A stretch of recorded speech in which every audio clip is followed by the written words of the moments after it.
Assalamualaikum warahmatullahi wabarakatuh. Perkenalkan, nama saya Eka Fadila Putra dengan NIM 231011201421. Prodi Akuntansi kelas 01 Sake 009. Halo, perkenalkan nama saya Kamalia Kanursa Putri dengan NIM 231011200732 dari jurusan Akuntansi S1 di kelas Sake 009. Assalamualaikum warahmatullahi wabarakatuh. Perkenalkan, nama saya Akila Rashid Hafiz dengan NIM 2310112011688. Saya dari jurusan Akuntansi kelas 009.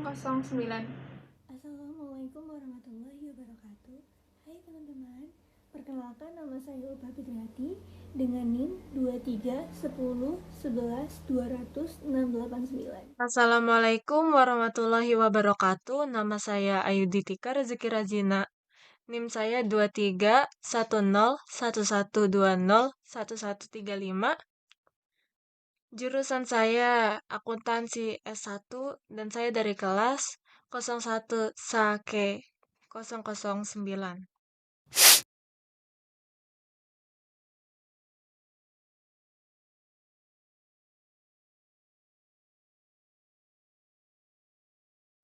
A. Biodata atau profil perusahaan. Profil Anteraja di bawah PT Tri Adi Bersama merupakan perusahaan rintisan atau startup yang bergerak di bidang logistik yang dirintis sejak 27 Maret 2019.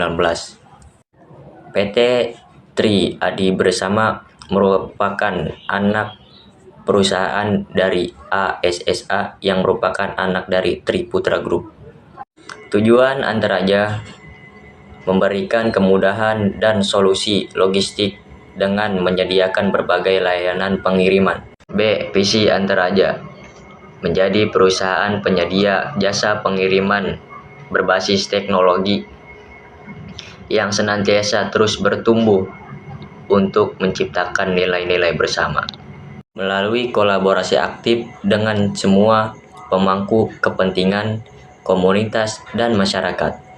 C. Misi Anteraja menyediakan layanan pengiriman berbasis teknologi mutakhir berlandaskan nilai-nilai yang kuat sebagai wujud kontribusi pada pertumbuhan negara serta peningkatan kesejahteraan seluruh pemangku kepentingan.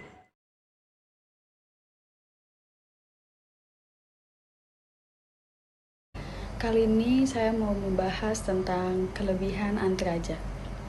Jadi Anteraja memiliki beberapa kelebihan. Yang pertama yaitu volume. Volume data pada aplikasi Anteraja itu sangat banyak. Mulai dari data akun, user history pembelian di e-commerce atau pada aplikasi sendiri. Data tersebut juga meliputi seperti alamat, nomor handphone, nama penerima, atau nama pengirim. Yang kedua itu ada velocity. Velocity itu adalah update lokasi barang sudah berada di gudang atau di drop point mana yang sangat membantu kepada pembeli untuk melacak barangnya tersebut.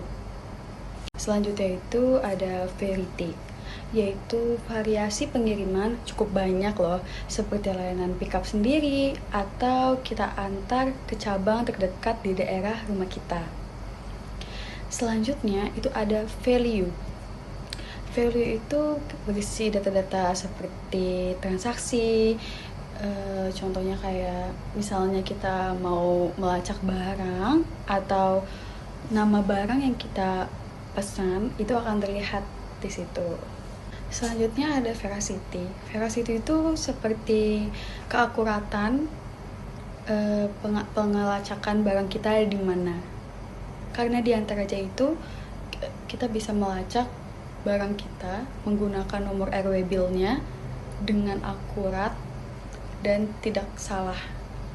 Jika barang kita berada di daerah yang salah atau bukan di daerah rumah kita, itu bakal terlihat di situ. Jadi kita bakal bisa untuk komplain dengan customer service. Selanjutnya, kelebihan dari Antaraja yaitu tarifnya yang cukup murah dan terjangkau. Karena di Antaraja memiliki berbagai jenis pengiriman layanan seperti next day, reguler, bahkan ada yang lebih murah loh dari reguler, yaitu ekonomi. Selain kelebihan memiliki berbagai jenis layanan pengiriman, Antaraja juga memiliki jadwal pick up atau penjemputan barang kepada seller agar dapat diproses langsung oleh cabang terdekat di Antaraja. Selain kelebihan Antaraja yang saya sebutkan tadi, ada kelebihan lain loh yang dimiliki sama Antaraja. Antara lain, mereka memiliki layanan pengiriman messenger, yaitu layanan berupa dokumen kalian yang ingin kalian kirim ke kerabat atau ke saudara kalian yang ada di luar kota dengan mudah dan dengan sangat aman. Packaging mereka mengirim dokumen penting kalian hingga sampai ke kerabat kalian. Selain pengiriman layanan berupa dokumen atau file-file penting kalian, di Antaraja juga bisa loh mengirim barang-barang berharga seperti emas, handphone, laptop, iPad, dan sebagainya, dan sangat aman karena mereka memiliki sistem lacak barang yang sangat akurat.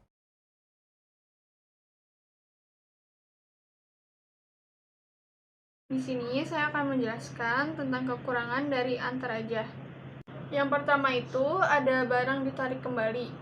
Masalah ini telah dialami oleh beberapa orang di mana Antaraja tidak mengembalikan barang meskipun sudah memeriksa resi. Setelah menghubungi customer service Antaraja, ternyata barang ditarik kembali karena kurir tidak menemukan tujuan. Yang kedua, ada zona pengiriman tidak tersedia. Review kelemahan selanjutnya adalah alamat penerima barang yang tidak tersedia pada zona pengiriman. Hal ini kami alami ketika memesan barang online padahal alamat tujuan berada pada kota besar. Setelah menelpon CS Antaraja, hanya keterangan tersebut yang didapatkan. Yang ketiga, ada cek ongkir dengan tampilan list. Sedikit komplain adalah ketika melakukan cek ongkos kirim secara online, tampilannya adalah daftar atau list. Hal ini akan menyulitkan sebagian orang mencari alamat tujuan, bahkan kadang lokasi tujuan malah justru tidak ada. Yang keempat, terkadang customer service mengalami keterlambatan ketika merespon. Namun, ketika sudah direspon, barang sudah sampai di rumah. Yang kelima, masih banyak daerah yang belum bisa menikmati layanan same day atau bahkan next day. Dan yang kekurangan terakhir, tidak semua marketplace sudah bekerja sama dengan Antaraja. Adapun ulasan negatifnya. Yang pertama, ulasan mengenai barang yang dikirim Antaraja sering bermasalah. Hal pertama yang disoroti dari review Antaraja yang negatif adalah bagaimana barang yang dikirimkan oleh kurir Antaraja sering bermasalah. Permasalahan yang terjadi adalah barang yang mau dikirimkan entah mengapa tiba-tiba dikembalikan ke seller tanpa ada pemberitahuan dahulu dari kurir. Masalah seperti ini seringkali menimpa seller atau pengirim yang alamat penerima barangnya sulit untuk ditemukan kurir Antaraja. Namun, tetap saja, hal seperti ini membuat beberapa orang kesal dengan layanan pengantar paket dari kurir Antaraja. Yang kedua, ulasan mengenai web Antaraja yang sering bermasalah, terutama jika mengecek estimasi biaya ongkir. Web Antaraja juga sering menjadi sasaran empuk kritik dari para pengguna Antaraja sebelumnya. Bagaimana tidak sistem web dari Antaraja masih terdapat bug yang belum diperbaiki dengan tuntas, sehingga bagi banyak calon pengguna Antaraja menggunakan web Antaraja sangat menyulitkan mereka. Hal yang paling banyak dikeluhkan dari penggunaan web Antaraja adalah saat menggunakan web untuk mengecek estimasi ongkir. Inilah yang menambahkan review Antaraja negatif dari pengguna sebelumnya. Masalah pada pengecekan ini ditandai dengan alamat pengiriman yang tak bisa ditampilkan di layar web Antaraja, sehingga calon pengguna tak bisa melihat dengan jelas berapa estimasi biaya ongkir yang diambil untuk sekali pengantaran oleh Antaraja. Hal ini sering sekali terjadi sehingga para pengguna mengeluhkan kenyamanan mereka ke Antaraja. Jika masalah ini diperbaiki, tentu saja Antaraja akan menjadi pilihan banyak masyarakat Indonesia untuk mengirimkan paket.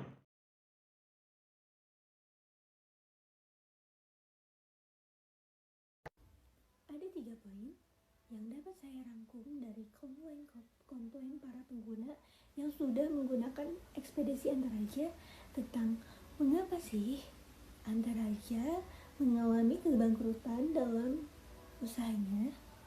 Yang pertama yang dapat saya simpulkan dari komplain para pelanggan Antaraja yang itu karena mereka menganggap manajemen pelayanan Antaraja sangat kurang. Yang kedua, karena mereka menganggap waktu pengiriman ekspedisi Antaraja dianggap sangat lama. Yang ketiga, mereka juga menganggap kekurangannya amanah dari pihak ekspedisi Antaraja dalam mengantarkan paket para customer tersebut. Dengan contohnya, ternyata saya baca banyak customer yang mengalami paketnya tidak diantar sampai ke tangan customer tersebut, dan banyak yang diretur kembali dengan alasan katanya alamat tidak sesuai dengan customer tersebut. Padahal ketika customer memakai ekspedisi lain sampai dengan alamat tersebut juga. Selanjutnya, saya akan membacakan komplain dari para pengguna yang sudah menggunakan layanan ekspedisi Antaraja. Seperti dikutip dari voi.id, Antaraja banjir kritik di media sosial hingga seruan boikot karena pengiriman lambat bahkan sebabkan barang hilang. Akun dengan pengguna DimDim mengeluhkan layanan Antaraja. Ia juga menyeruan tagar boikot Antaraja karena sudah lebih dari 1 pekan parselnya belum juga sampai. Katanya emang udah waktunya boikot Antaraja. Paket H+7 dari estimasi, padahal trackingnya udah 1 domisili. Udah komplain via Gmail, via WhatsApp, tapi jawabannya itu-itu doang. Gak ada perubahan. Tulisnya dikutip dari VOI Selasa 14 Juni. Keluhan lamanya waktu pengiriman barang ini juga disampaikan oleh Milanti Sagita. Ia juga meminta agar manajemen Antaraja menangani masalah yang ada di kantor cabang. Akun tersebut menyertakan tanggapan layar yang memperlihatkan status pelacakan pengiriman barang. Terlihat pada tanggal 9 Juni, parcel sudah diproses di Hubung Timur. Namun hingga 14 Juni tidak kunjung sampai. Status pengiriman menyatakan delivery tertunda karena masalah operasional. Katanya, benerin dulu masalah di cabang. Ngirim paket aja muter-muter, gak sampai-sampai, tulisnya. Akun dengan nama pengguna Niken Yevi juga mengeluhkan kinerja Antaraja. Menurut dia, sudah 2 pekan parselnya tidak dikirimkan. Alhasil, parcel pun dikembalikan ke toko. Katanya, 2 minggu paket aku gak diantar-antar. Tapi status dalam perjalanan, tiba-tiba paket aku dibalikin lagi ke toko tanpa konfirmasi sama sekali. Alasannya karena alamat rumahku di luar jangkauan. Wah, selama ini ekspedisi lain aman-aman aja kok. Dengan tagar boikot Antaraja, tulisnya. Tak hanya mengeluhkan lamanya waktu pengantaran barang, warganet juga ramai-ramai mempertanyakan kejelasan parcel milik mereka. Salah satunya adalah Kesti Hafari dengan pengguna ini. Mungkin hanya itu saja komplain dari customer para pengguna Antaraja.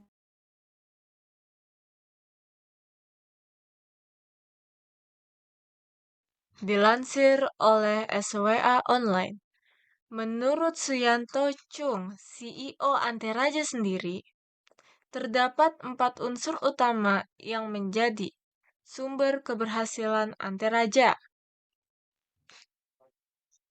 Yang pertama, Anteraja menerapkan model bisnis yang berbeda, yaitu Anteraja memperbolehkan untuk melakukan pick up tanpa memiliki minimum volume. Jadi minimumnya berapapun, itu bakal di pick up oleh Anteraja.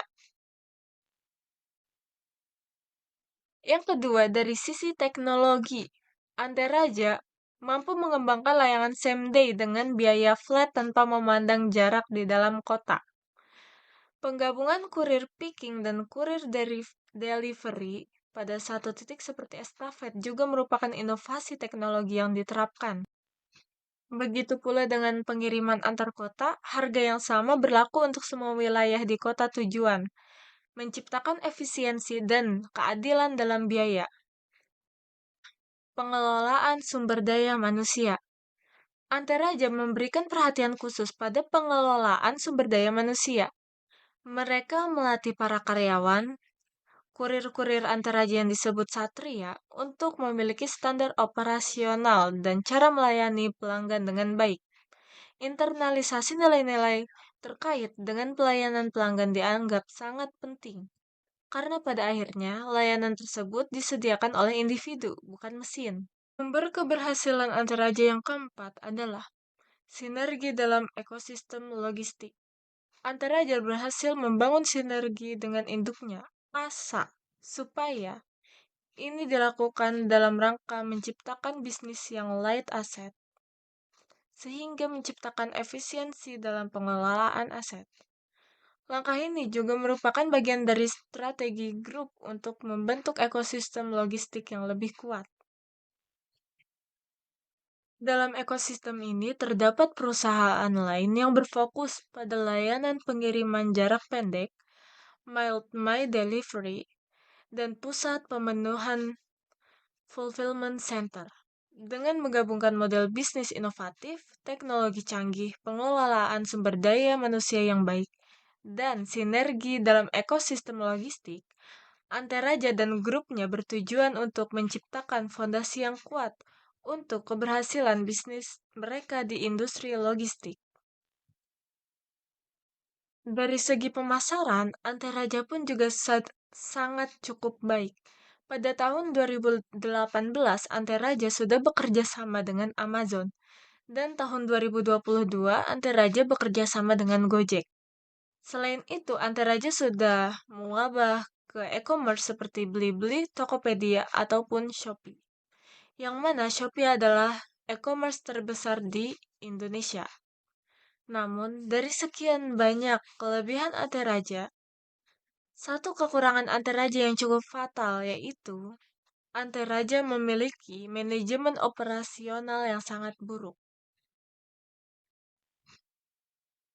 Karenanya, banyak orang yang tidak lagi memilih untuk memakai Anteraja. Bahkan pada tahun 2022, di forum TikTok, Anteraja mendapatkan berbagai hujatan seperti kata Anteraja diubah menjadi entar aja karena dalam pengirimannya Anteraja memakan waktu yang sangat lama, bahkan sering terjadi seperti barang rusak, hilang, dan sebagainya. Maka kesimpulannya adalah, walaupun suatu perusahaan memiliki manajemen keuangan yang baik, manajemen promosi yang baik, dan sebagainya, jika tidak memberikan layanan yang terbaik kepada customer dan tidak bisa membuat customer puas, maka perusahaan itu akan turun. Tetap turun. Bagaimanapun, customer akan selalu menjadi puncak prioritas.